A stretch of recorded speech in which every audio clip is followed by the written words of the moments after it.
Bonjour. Bonjour. Ça faisait longtemps qu'on ne l'avait pas vu. Hein. Tu nous avais manqué, parce que tu sais qu'il y a quand même pas mal de gens qui m'ont demandé quand est-ce que tu reviens et tout. J'étais juste derrière la caméra. Bah oui. Alors, il faut savoir que Laetitia, donc, pour ceux qui ne le savent pas, madame est enceinte.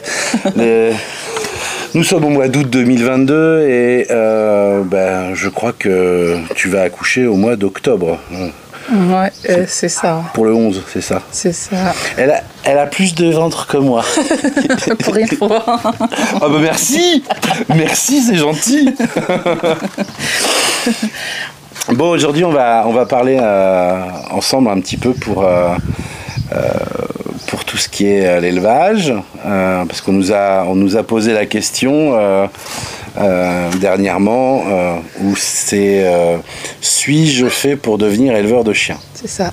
Alors c'est vrai que c'est une question on n'avait pas trop prévu de faire cette vidéo en fait, et en fait il y a un fait qui vient d'arriver là tout dernièrement.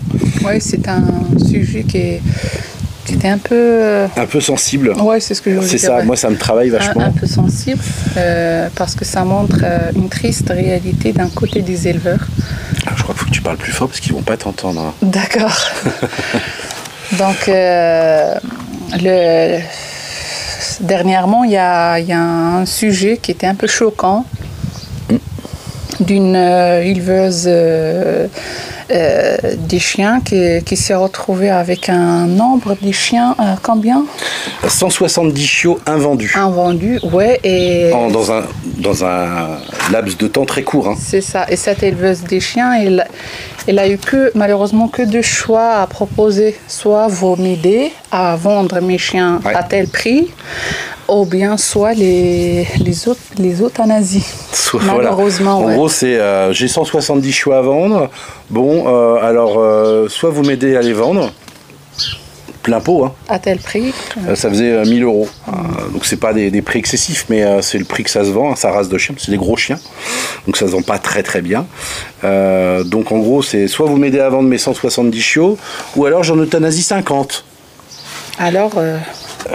Là, je me pose la question, quand on a un raisonnement comme ça, est-ce qu'on aime vraiment ces chiens?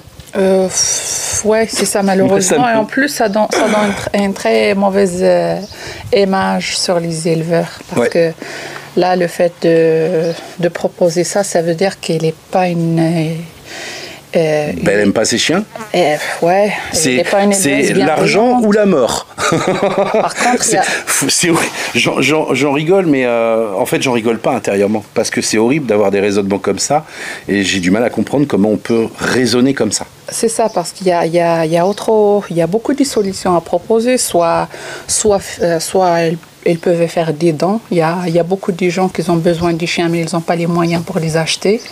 Pas forcément un don, parce que je vais te dire... Ça reste parmi les solutions. Oui, mais c'est pas le don n'est pas forcément une bonne solution. On peut donner à un retraité, ça je comprends. Nous t'as vu, c'est ce qu'on fait. Hein. Nos retraités, on les fait stériliser et on les donne après. Soit de la famille, des amis ou des anciens clients. Après ça, c'est notre fonctionnement. Hein. Mais parce que je considère quand même que...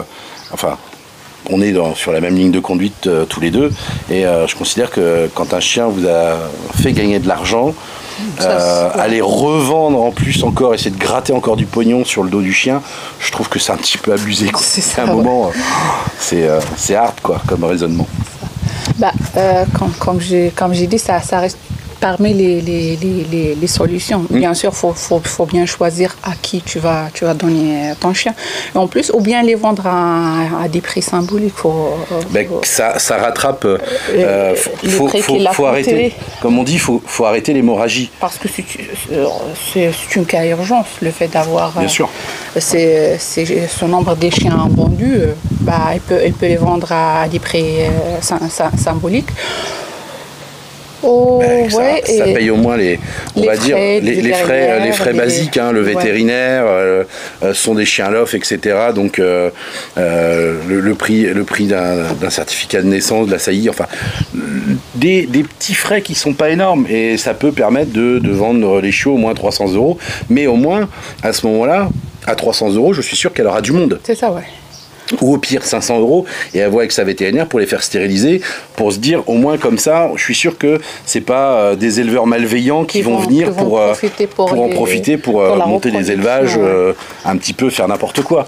Ça je comprendrais, je conçois. C'est ça. Ça je suis totalement d'accord. Ou bien peut-être elle pouvait faire un déplacement, ça veut dire elles ne vendent pas le chien, ils ne le donnent pas, mais il y a des gens qui sont prêts pour accueillir le chien le temps qu'elle sort de son état. Ouais, les familles d'accueil comme ça existe, mais c'est plus souvent des gens d'association. D'accord. C'est plus souvent il y a des associations comme ça de placement. Elle peut confier aussi des chiens en placement. Maintenant, je comprends qu'elle veut aussi récupérer un peu de sous, parce que tu as bien vu, hein, l'élevage ça coûte quand même un peu d'argent. Et c'est vrai qu'il y a cette anticipation, hein, il faut anticiper ces choses-là. Quand on est éleveur de chiens, il y a plein de choses qui rentrent en ligne de compte. Oui. Et quand on achète par exemple, quand on veut se lancer dans l'élevage, c'est aussi pour ça que cette vidéo elle est faite, pour expliquer en fait suis-je fait réellement pour devenir éleveur de chiens. Parce que vous voyez, même si cette éleveuse était une éleveuse, c'est une très bonne éleveuse à l'origine, hein, qui élève depuis plus de 30 ans. C'est pour ça qu'on doit parler de la cause de ça, pourquoi elle s'est se trouvée dans cette situation alors qu'elle était une très très bonne éleveuse. Elle est forte, hein, parce qu'elle permet d'éviter de toujours sauter du coq à l'âne. Hein. C'est pour ça qu'elle est là aussi, hein, faut pas croire. Hein. Mais alors la cause en fait, merci de me mettre le petit coup de coude dans les côtes. La cause elle est très simple. On a eu les histoires de Covid. Les confinements, etc. Vous vous souvenez, hein, alors je ne sais plus si c'est Olivier Véran ou le Premier ministre qui avait dit si vous avez un chien, vous pouvez quand même sortir. Donc il y a eu un engouement et une demande exponentielle de demande de chiots. Et donc ce qui s'est passé, c'est qu'il y a des éleveurs qui se sont mis à produire. Vraiment en masse. Oui, parce que vu que la demande après a augmenté, beaucoup des éleveurs étaient obligés d'augmenter leur production. Ah non, ils n'étaient pas obligés. Nous, on n'a pas augmenté. Hein. Pour beaucoup de gens, ils étaient obligés pour avoir de l'argent. Ça, c'est... Alors, tu n'es pas obligé. C'est juste que, en fait, tu as deux options. Parce que le problème, c'est toujours pareil aussi. C'est que plus tu vas produire, moins tu vas passer de temps avec tes chiens. Ouais, donc tu l'accordes moins de temps à tes chiens, donc automatiquement tu vas négliger la sociabilisation, donc, le travail de propreté, etc. C'est ça. Donc des chiens moins sociables. C'est ça. Des chiens donc, à problème. Ça peut être des carences dans l'éducation du chiot, donc des clients qui seront pas contents. Après, enfin bon, c'est une cavalcade, c'est ce qu'on appelle l'effet papillon en fait. Toutes les erreurs que nous éleveurs on le fait. En fait, ça nous retombe toujours dans la figure. C'est ça. Parce que un client qui est mécontent est un client qui ne reviendra pas, un client qui peut vous critiquer. Voilà, un élevage de chiens, si vous voulez que ça tienne, il faut réfléchir sur le long terme. Ce qui est très important. Je me demande s'il est bien allumé. Si. Donc voilà, donc il faut vraiment anticiper ces choses-là et c'est hyper important. Et c'est pas parce qu'il y a une demande supplémentaire, pardon, comme il y a eu. Donc on peut dire qu'elle n'était pas obligée d'augmenter la production. Non. Elle peut prendre des demandes, mais elle reste sur son rythme de. Mais comme nous on fait en fait. Ouais. Et finalement. On s'est retrouvés à. Nous on a le cas parce que c'est vrai que on a quand même bonne réputation. On a un travail de sélection, je ne vais pas revenir là-dessus, hein, sur notre fonctionnement et notre réussite. On va dire après que je me sens pisser, après que je me prends pour... ce qui n'est pas le cas, mais bon, c'est pas grave. Un peu la jalousie, hein, tout ça. C'est des gens très jaloux là-dedans qui racontent ça. Et en fait... nous, on a décidé de ne pas augmenter parce que dans notre fonctionnement d'élevage, en fait, on travaille pour nos clients. C'est ça. Et à la fin, il y a des clients qui attendent, mais ils sont contents de ce qu'ils ont. Ils sont contents. Parce ils attendent 1 an et demi, 1 an, mais à la fin, ils sont contents. Et c'est vrai que nous, le plus beau remerciement qu'on a, c'est quand on a des gens comme on avait eu David et d'autres qui nous remercient d'avoir répondu avec exactitude à ce qu'ils recherchaient. Parce que c'est ça aussi un éleveur, c'est pas juste je prends un chien, je vous le mets dans les bras, cassez-vous, donnez votre pognon et cassez-vous, quoi. C'est pas ça, enfin bon, nous dans c'est notre raisonnement, notre fonctionnement. On veut passer du temps avec nos chiens pour que tout soit bien fait. On veut passer du temps aussi avec nos clients parce que nous, le service après-vente, il ne s'arrête pas au portail. C'est pas s'il y a un problème avec un chiot, on est là pour aider les gens, pour les guider, pour pas leur dire ah oui, mais non, c'est du vivant, hein, je maîtrise pas tout, allez voir votre vétérinaire. Non mais ça va vous faire certainement rire ce que je viens de dire. Mais c'est fréquent. C'est ça, sauf quand un éleveur il est compétent, il peut éviter à ses clients, bien ses anciens clients, d'aller chez la vétérinaire pour dépenser que des frais de la visite. Il peut leur aider avec son expérience au lieu de s'en débarrasser et dire va voir ton vétérinaire. Mais après, il faut vraiment bien que la personne explique. Alors moi, souvent, quand on a des clients, je ne suis pas vétérinaire, je rappelle quand même, suivant le cas, mon client va m'expliquer ce qu'il constate, ce qu'il voit. Et avec ton éventuellement, il nous fournit des photos ou des vidéos. C'est ça, ouais. Comme j'avais eu le cas il y a quelques années en arrière, par exemple, une de mes clientes qui m'avait appelé assez tardivement, elle était inquiète parce que son chien, il vomissait une espèce de mousse verdâtre. Donc... et elle m'avait envoyé des espèces de photos moitié floues, on voyait pas grand chose. Et c'est normal, elle était paniquée, ça reste. C'est ça. Et donc, en fait, c'était ni plus ni moins que son chien avait fait le con, à courir beaucoup, etc., avait beaucoup bu et en même temps avait mangé de l'herbe. Donc, il s'était purgé. Mais comme cette dame, c'était son premier chien, et c'est vrai qu'on le voit, quand on est un particulier et que c'est son premier chien, on est un petit peu inquiet de tout. Oui, peut-être comme le fait d'avoir un premier enfant. C'est ça, n'est-ce pas, madame, hein? Je ne sais pas encore. Mais c'est vrai que quand c'est son premier chien, puis moi je vois aujourd'hui, on a tendance à voir que les gens, comment dire, normalise tout, en fait on vient mettre tout dans des petites cases, etc. Un chien un chien c'est vivant, oui. Donc c'est vivant, ça fait des fois des petites bêtises, ça peut vous faire un petit pipi, un petit caca, il y a des jours où ça va manger, d'autres jours où ça mangera pas parce qu'il fait trop chaud, etc. C'est un peu comme un enfant, quelque part, comme un humain. Choses-là, ouais. Il y a des choses, il y a des petites similitudes. C'est pas le fait qu'il n'a pas mangé un jour, ça veut dire qu'il est malade, non? C'est ça. Et donc, quand on veut devenir éleveur de chiens, faut comprendre ces choses-là déjà. En plus, bien sûr, de connaître la construction d'un chien, qu'est-ce que c'est, etc. Oui, et le fait de... C'est pour retourner au sujet. Est-ce qu'on est fait pour être éleveur de chiens? C'est... à la base, on n'est pas avec ce talent-là. Ça peut... Ça s'apprend. Ouais, moi, j'ai jamais côtoyé des chiens. Non. Alors, ça fait même pas 2 ans que tu es en France. Même pas... Ça fera 2 ans dans un mois. Oui. Dans à peu près un mois. Et c'est vrai qu'avant, tu n'avais pas de chien. Non, pas non. Et d'ailleurs, pour les gens qui te regardent, ceux qui sont intéressés pour devenir éleveur de chiens, qu'est-ce que tu pourrais leur dire en particulier je sais pas. Oui, parce qu'il y a des gens qui pensent ça. Est-ce que je pourrais être un éleveur des chiens? Il n'y a rien qui est compliqué dans la vie. Il n'y a rien. C'est comment on peut être éleveur de chiens, comment on peut être ingénieur, comment on peut être médecin. Chacun ses talents. Il faut juste les chercher et et les sortir. Pour être un éleveur de chiens, il faut premièrement, faut aimer déjà les animaux. Tu peux pas être un éleveur et tes chiens ils prennent des claques le matin et le soir, non, ça se fait pas.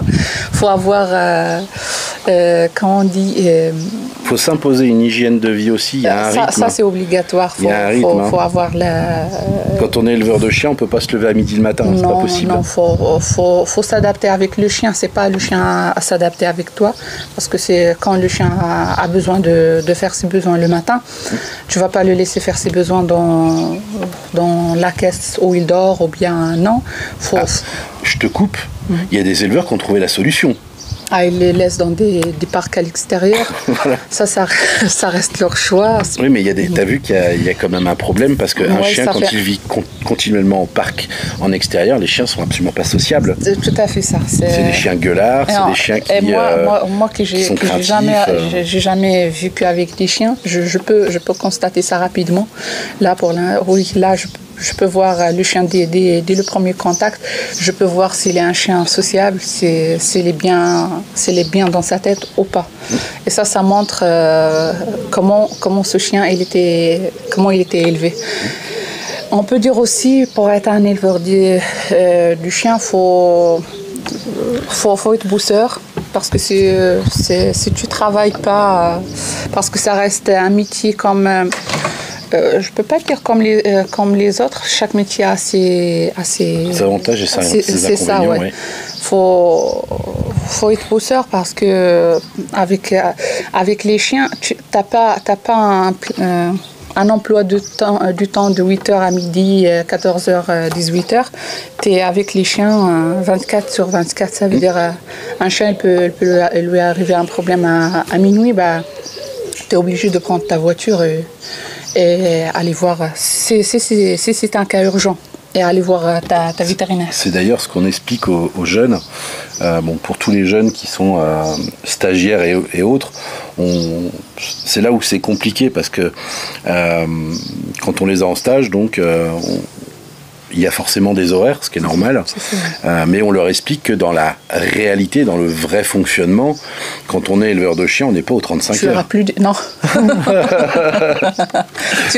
tu auras 24 sur 24, 7 sur 7. En fait, c'est un métier où, d'ailleurs, il y a plein de gens qui quand ils nous contactent et qui nous demandent par rapport à leur métier actuel, est-ce ils aimeraient devenir éleveurs, ils trouvent ça sympa, parce que vous savez, quand on veut faire un métier, on regarde surtout beaucoup ce que ça apporte, mais on oublie un peu les inconvénients. C'est ça, ouais. Et par exemple, j'expliquais à une dame il n'y a pas très très longtemps, quand on est éleveur de chiens, on est décalé par rapport aux gens qui travaillent normalement. C'est-à-dire la plupart des gens, ils travaillent la semaine et le week-end, ils sont au repos. C'est ça.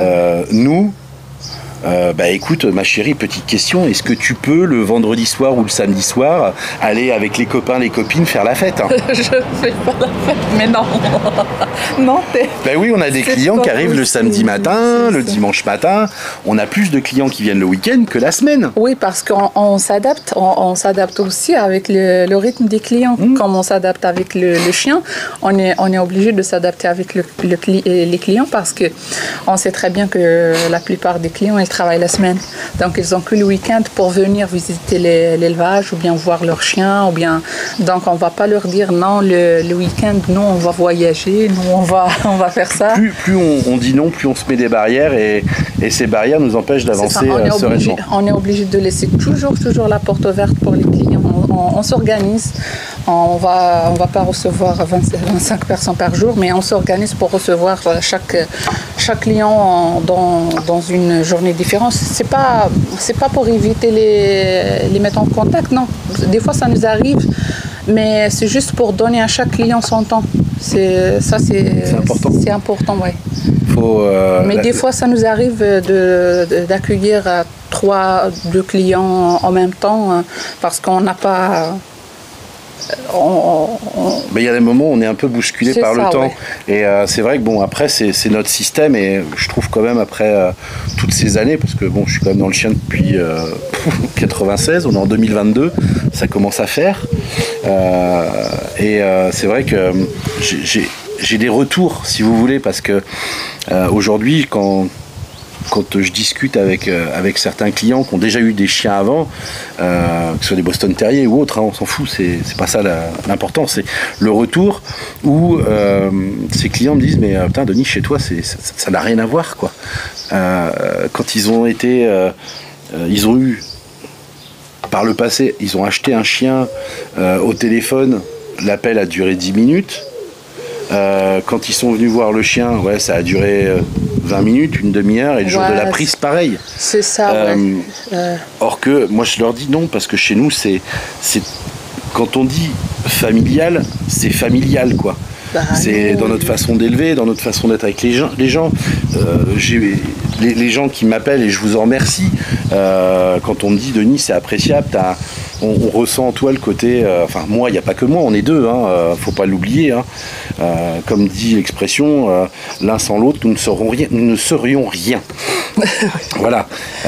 Même si tu es arrivé et que l'élevage était déjà là, mais en attendant, aujourd'hui, tu donnes de ton temps, tu as des échanges aussi avec les gens qui viennent à la maison, que ça soit pour acheter un chien ou visiter l'élevage pour comprendre nos installations, pour pouvoir s'installer, etc., ou pour apprendre sur la race. Et nous, alors certes, je suis un peu bavard, ok, mais comme vous me l'avez dit vous-même, ce qui est plaisant, Denis, en toi, c'est le côté bienveillant, on sent le passionné, on sent que tu aimes ton métier, que putain, c'est dans tes tripes, quoi. Et c'est vrai. Oui. C'est vrai. Toi, t'es un peu plus discrète que moi. mais elle aime ce qu'elle fait aussi. Et voilà. Et c'est vrai que dans ce métier, il y a des moments qui sont pas faciles, comme par exemple, on était invité pour passer le 31 décembre et le 1er janvier de cette année, donc de 2021 à 2022, chez des amis. Il y avait une grosse soirée, on nous attendait et tout. Et bien, on n'y est pas allé. Parce que on avait une de nos chiennes qui a mis bas finalement le 2 janvier. Ouais. Ben oui, mais bon, le problème... Faut pas la laisser parce que... Il y a des responsabilités à avoir.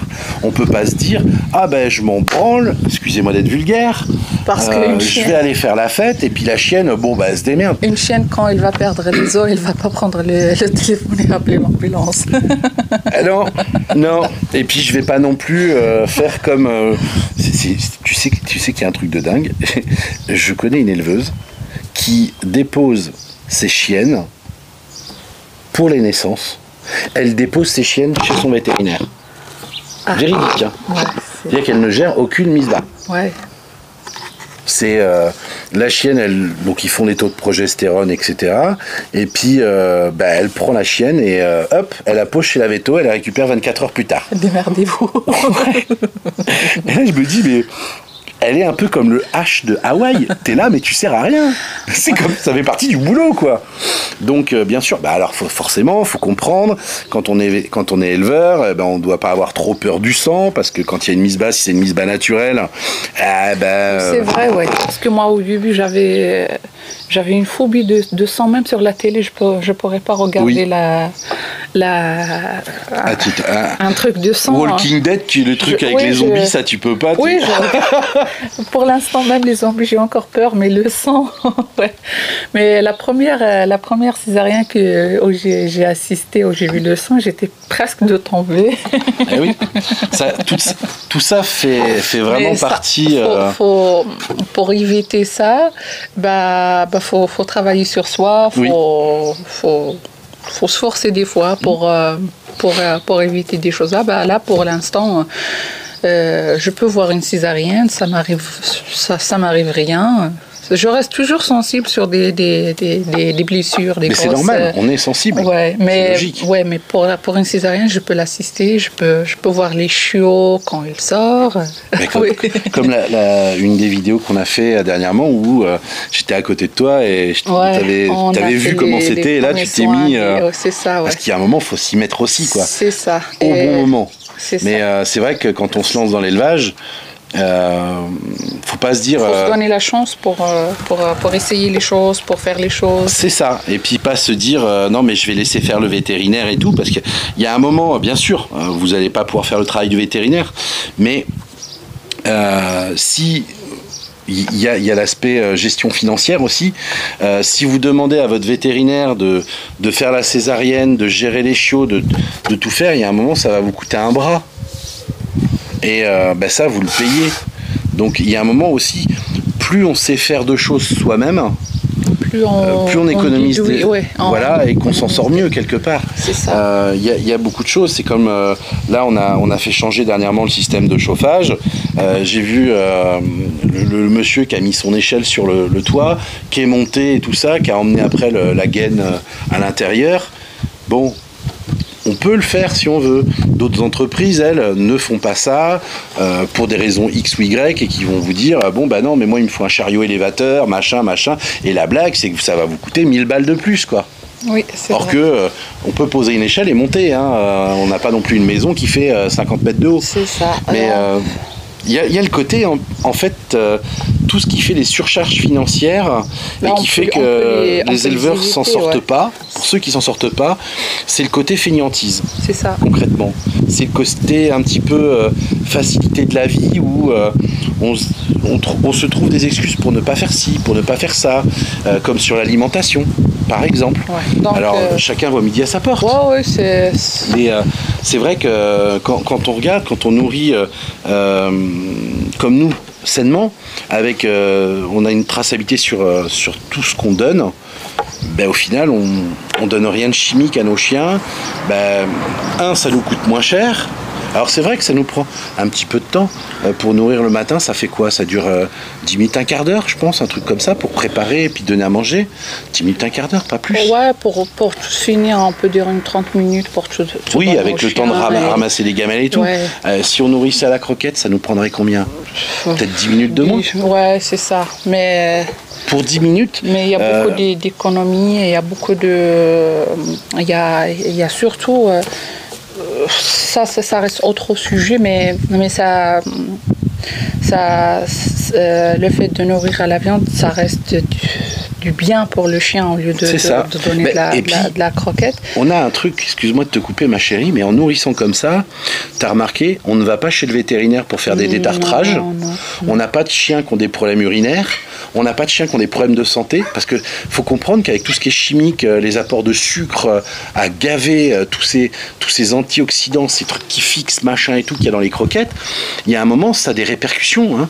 Ça a des répercussions, et les répercussions, non seulement vous allez acheter votre alimentation industrielle qui a coûté, en gros, on est à 8 € le kilo, souvent, entre 5 et 8 € le kilo, donc vous allez payer une blinde, le chien va boire beaucoup plus d'eau, ça fait donc plus de consommation d'eau. Et puis, vous avez des cacas, contrairement comme on a fait la vidéo. Enfin, bref, on peut retourner à ça dans autre vidéo. Mais c'est vrai que c'est juste pour... y a une histoire d'économie, de réflexion. C'est ça. Et puis... tout ça fait que à partir du moment où on dépense, on met pas d'argent dans ces choses-là, on peut le mettre ailleurs. C'est ça. Et c'est juste pour la conclusion de la vidéo, c'est on peut dire que le fait de devenir éleveur, c'est pas compliqué, faut juste se donner les moyens, bien chercher, bien travailler. Et faut être passionné. C'est ça c'est le. Faut être passionné du chien. Exactement ça. Et faut pas faire l'erreur comme je le vois souvent, c'est-à-dire que des gens qui vont vouloir gagner de l'argent en utilisant le chien, il faut être avant tout passionné du chien, aller au bon rythme et après se mettre à élever, et là effectivement on peut en vivre. C'est ça, faut pas mettre la charrue avant les bœufs. C'est ça, tout. Et faut pas penser à devenir éleveur, c'est juste parce que fait rentrer de l'argent, ou bien non. Ça reste comment on dit, le fruit de votre travail après. C'est ça. Donc voilà. Espérons qu'on a fait le tour. Je pense qu'il y a encore plein de choses qu'on n'a pas dit, comme toujours. Faut pas faire une vidéo d'1 heure. Sinon, on peut retourner à ça dans d'autres vidéos. Ça, je sais pas. Donc dans les conclusions, faut pas mettre la charrue avant les bœufs, faut connaître le chien, faut savoir ce qu'est un chien, la construction, la santé, etc., l'alimentation.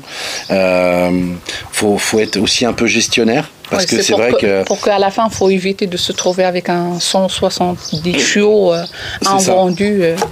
Donc, faut comprendre un petit peu le marché. Alors, c'est pas des études de marché qui vont vous aider, c'est aussi à vous de comprendre. Hein. Et surtout faire des visites d'élevage différents pour apprendre. Et puis, si vous tombez sur des éleveurs pas très...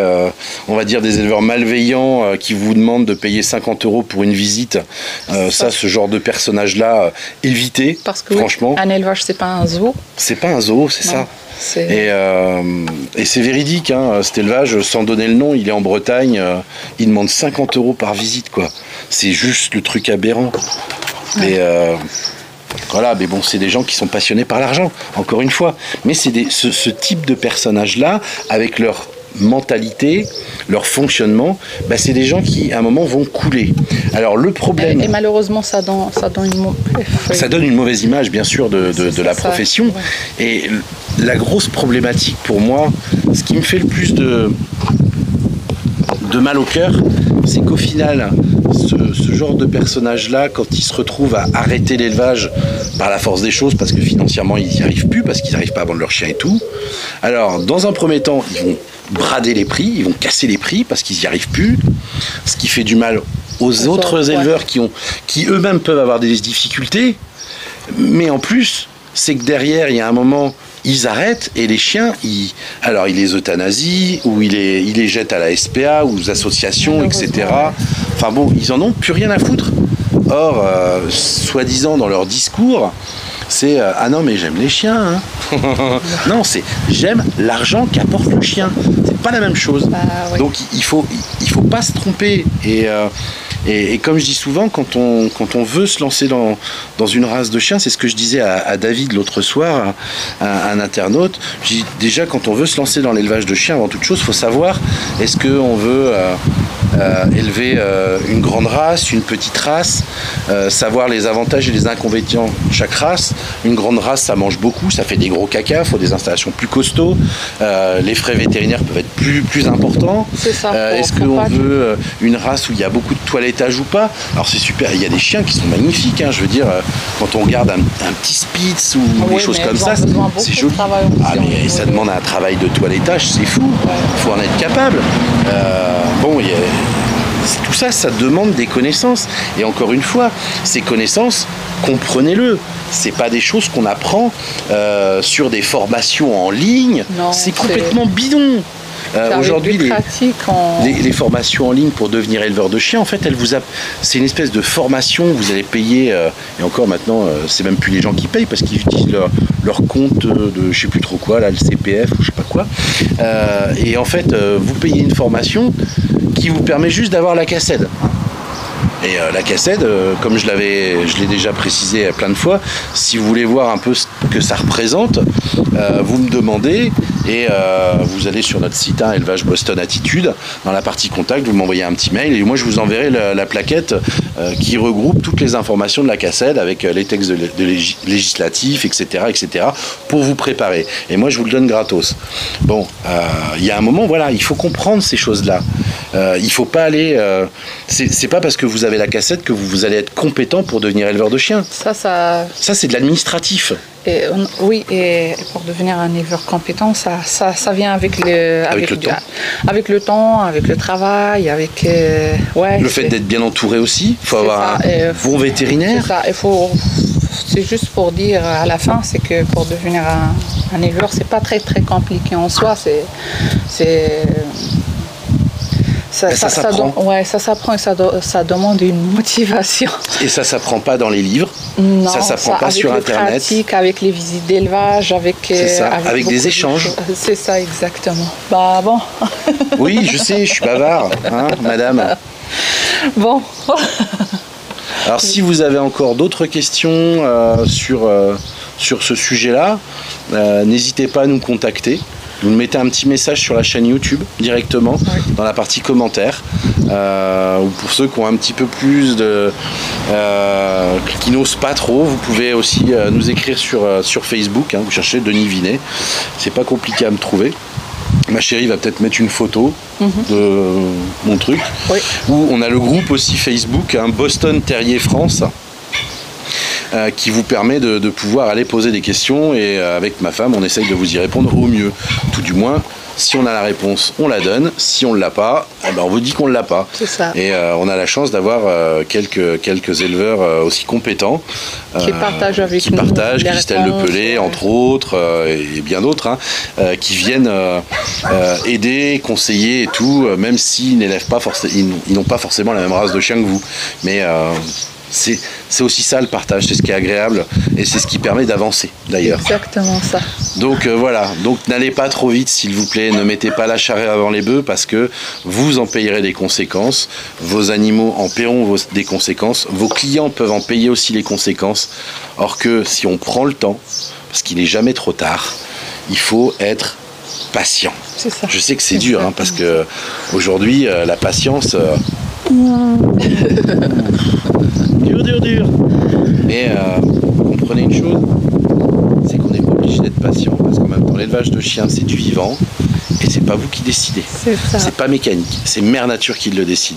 Nous on a eu 2 chiens de vie de cette année, bah c'était dur, j'en ai parlé dans la dernière vidéo, c'était dur mais c'est la vie. Et c'est chiant parce que ça fait patienter un peu plus les clients, nous aussi, le banquier aussi, mais bon... c'est pas en grognant qu'on fera changer les choses.